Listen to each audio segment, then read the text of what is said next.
सार्थ श्री ज्ञानेश्वरी अध्याय 13 प्रकृती पुरुष विवेक योग. श्री गणेशाय नमः. आत्मरूप गणेशु केलिया स्मरण, सकळ विद्यांचे अधिकरण. तेची वंदू श्रीचरण, श्री गुरुचे. जयांचे नियाठवे, शब्दसृष्टी आंगवे. सारस्वत आघवे, जिव्हेसिये. वक्तृत्व गूढपणे, अमृताते पारुखे म्हणे. रस होती वोळगणे, अक्षरांसी. भावाचे अवतरण, अवतरविती खूण. हाता चढे संपूर्ण, तत्वभेद. श्री गुरुचे पाय, जय हृदय गिवसोनि ठाय. तैये बढे भाग्य होय, उन्मेषासी. ते नमस्कारून आता, तो पिता महाचा पिता. लक्ष्मीयेचा भरता, ऐसे म्हणे. ज्ञानदेव श्रोत्यांना वंदन करून सद्गुरु स्तवनात दंग झाले. श्रोते हो, आत्मरूप श्री गणेशाचे स्मरण म्हणजे सर्व विद्यांचे अधिष्ठान असलेले श्री सद्गुरूंचे चरण. माझे सद्गुरू श्री निवृत्तीनाथ यांच्या परमपवित्र मोक्षदायी अशा चरणांना मनःपूर्वक वंदन करताना मला केवळ ज्ञानदेवता असलेल्या श्री गणेशाचेच स्मरण होते. अशा या माझ्या परमप्रिय सद्गुरु चरणांचे स्मरण केले असता अवघी शब्दसृष्टी मला आत्मसात होते. 9 रसात चिंब विजलेले, 56 भाषांमध्ये न्हायलेले साहित्य जिव्हेच्या टोकावर सहजपणे प्रकट होते. मुखातून बाहेर पडणारे गोड आणि चवीला मधुर असलेले वक्तृत्व प्रत्यक्ष अमृताला मागेसर असे म्हणते. याचे कारण हे जे नवरस आहेत ते त्या अक्षरांची सेवा करतात. ही प्रगट होणारी अवघी शब्दसृष्टी भावभावनांचा आविष्कार असा काही आपल्या दृष्टीपथावर आणते की भगवंताने अर्जुनाला सांगितलेले दिव्य आणि समग्र तत्वरहस्य आपल्या तळहातावर अलगदपणे येते. एक लक्षात घ्या की सत्शिष्याचे हृदय सद्गुरूंचे चरण घट्ट धरून ठेवते, तेव्हाच भाग्य उजळून येते. ज्ञानदेव श्रोत्यांना म्हणू लागले की, श्रोते हो, माझ्या सद्गुरूंच्या पवित्र चरणांना वंदन करून मी माझ्या गीता भाष्याला सुरुवात करतो. प्रस्तुत अध्यायात पितामह श्री ब्रह्मदेवाचा पिता, लक्ष्मीचा पती म्हणजेच श्री विष्णूचे अवतारी रूप ल्यालेले भगवान श्रीकृष्ण अर्जुनाला म्हणाले, पार्था परिसिजे, देह हे क्षेत्र म्हणिजे. हेची जाणे तो बोलिजे, क्षेत्रज्ञ येथे. तरी क्षेत्रज्ञ जो येथे, तो मी जाण निरूते. जो सर्व क्षेत्राते, संगोपोनी असे. क्षेत्र आणि क्षेत्रज्ञाते, जाणणे जे निरूते. ज्ञान ऐसे तयाते, मानू आम्ही. भगवान श्रीकृष्ण भक्तश्रेष्ठ अर्जुनाला म्हणाले की, पार्था, जगत असलेल्या देहाला क्षेत्र असे म्हणतात.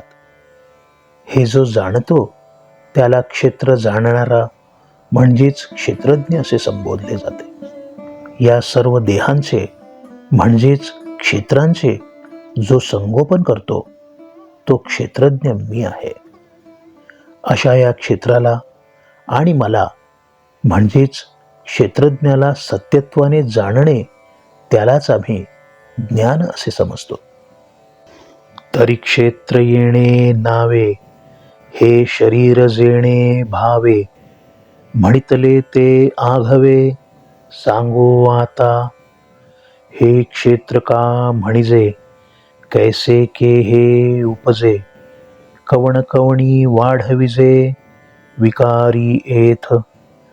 हे औट हात मोटके, की केवढे पा केतुके, बरडकी पिके कोणाचे हे, इत्यादी सर्व जे जे याचे भाव, ते बोलिजती सावेव अवधान देई.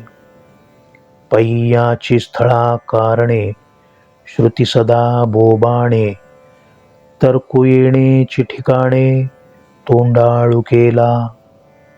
चाळिता हेच बोली, दर्शने शेवटा आली, देवींची नाही बुझविली अजुनी द्वंद्वे. शास्त्रांची ये सोयरिके, विचळिजे येणेची एके, याचेनी एक वंके, जगासी वादू. तोंडेसी तोंडान पडे, बोला बोलेसी न घडे, या युक्ती बडबडे, त्राय जाहली. नेणो कोणाचे हे स्थळ, परिकैसे अभिलाषाचे बळ, जे घरोघरी कपाळ पिटवीत असे. पार्था, या देहाला क्षेत्र असे जे मी म्हटले, त्या पाठीमागचा माझा हेतू कोणता, ते आता तुला मी सविस्तरपणे सांगतो. याला क्षेत्र का म्हणतात, हे कसे आणि कुठे उत्पन्न होते, या क्षेत्राचा कार्यकारण भाव नेमका काय, आणि कुठल्या कुठल्या विकारांमुळे या क्षेत्राची वाढ होत जाते.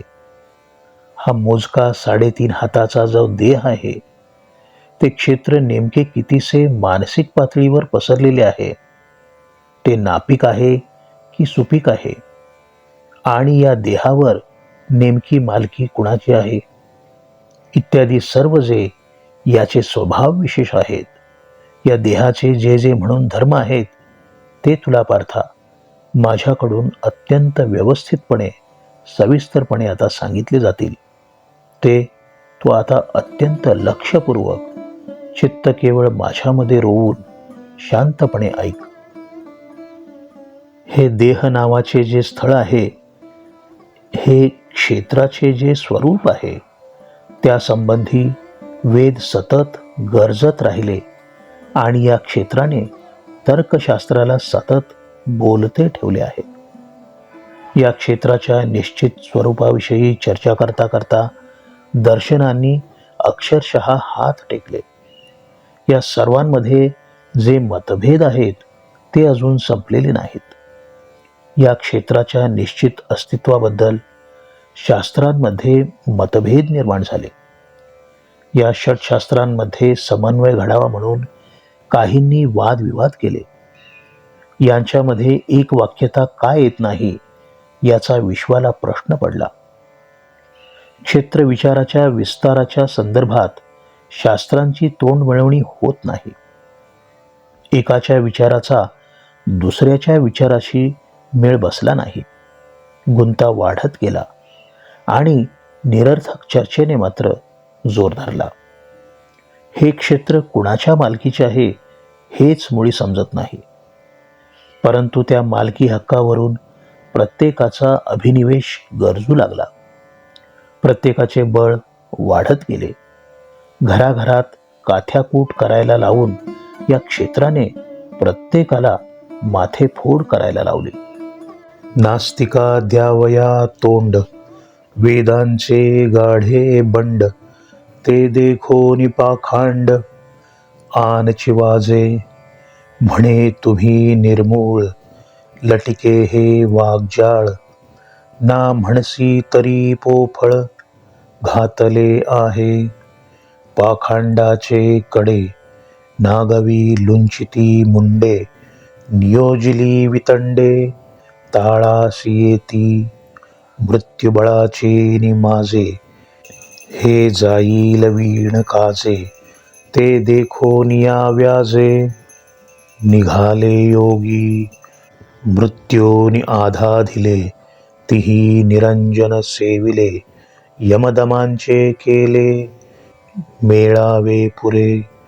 येणेंची क्षेत्राभिमाने, राज्य त्यजिले ईशाने, गुंती जाणो निस्मशाने, वासुकेला. ऐसिया पैजा महेशा, पांघुरणे दाही दिशा. लाच करू म्हणून कोळसा, कामुकेला. पै सत्यलोकनाथा, वदने आली बळार्था. तरी तो सर्वथा जाणेचिना. नास्तिक वृत्तीच्या ज्ञानमार्तंडाशी वादविवाद करण्यासाठी वेदांनी आपले प्रचंड सामर्थ्य सिद्ध केले. हे पाहून जे जे अवैदिक वृत्तीचे होते त्यांनी वेदांविरुद्ध वेगळीच हाकाटी सुरू केली. ते वेदांना प्रमाण मानणाऱ्यांना म्हणू लागले की क्षेत्रासंबंधी तुम्ही जो युक्तिवाद करता आहात याला काही मूळच नाही. तुमच्यापाशी आधारभूत असे काही नाही. तुमचे वेद निरर्थक शब्दांचे जाळे विणण्यात गर्क आहेत. आमचे म्हणणे तुम्हाला मान्य नसेल तर ही घ्या आमच्या पैजेची सुपारी. तुमच्यापाशी ताकद असेल तर आमचे आव्हान स्वीकारा. वेद विचारांना नगण्य मानणारे असे हे. दिगंबर अवस्थेत राहणारे मुनी आपल्या मस्तकावरील केस उपटण्याचा विधी करतात. अशा या लोकांशी यांचा मेळ जमतो. वितंडवाद घालणाऱ्या अशा या नग्न विचारांच्या लोकांबरोबर वेद प्रामाण्यवादी जेव्हा वादविवाद करायला बसतात तेव्हा हे लोक ताळ्यावर येतात. मृत्यूचे सामर्थ्य अफाट आहे आणि त्यापुढे हे शरीररूपी क्षेत्र निरर्थक नष्ट होईल म्हणून योगीजन क्षेत्र निर्णय करण्यासाठी संसार त्याग करून अरण्याच्या दिशेने निघाले. मृत्यूभयाची धडकी भरली म्हणून त्यांनी अरण्यवास पत्करला. यम नियम इत्यादी अष्टांग योगाचा त्यांनी अवलंब केला. याच देहरूपी क्षेत्रात मोक्षाचा मार्ग निश्चितपणे सापडेल म्हणून प्रत्यक्ष भगवान श्री शंकराने आपले कैलासाचे राज्य सोडले आणि त्याने स्मशानात वास्तव्य केले. क्षेत्र निर्णयाच्या हेतूने कैलासाच्या राज्यावर पाणी सोडून स्मशानात राहणाऱ्या शंकराने दाही दिशा पांघरून घेतल्या. आपल्यासारख्या योगीजनांना योगभ्रष्ट करण्यासाठी लाच घेणाऱ्या मदनाचा श्री शंकराने जाळून अक्षरशः कोळसा केला. या शरीररूपी क्षेत्राचा निर्णय करावा म्हणून सत्यलोकाचा अधिपती जो ब्रह्मदेव त्याची 4ही मुखे मदतीला धावली.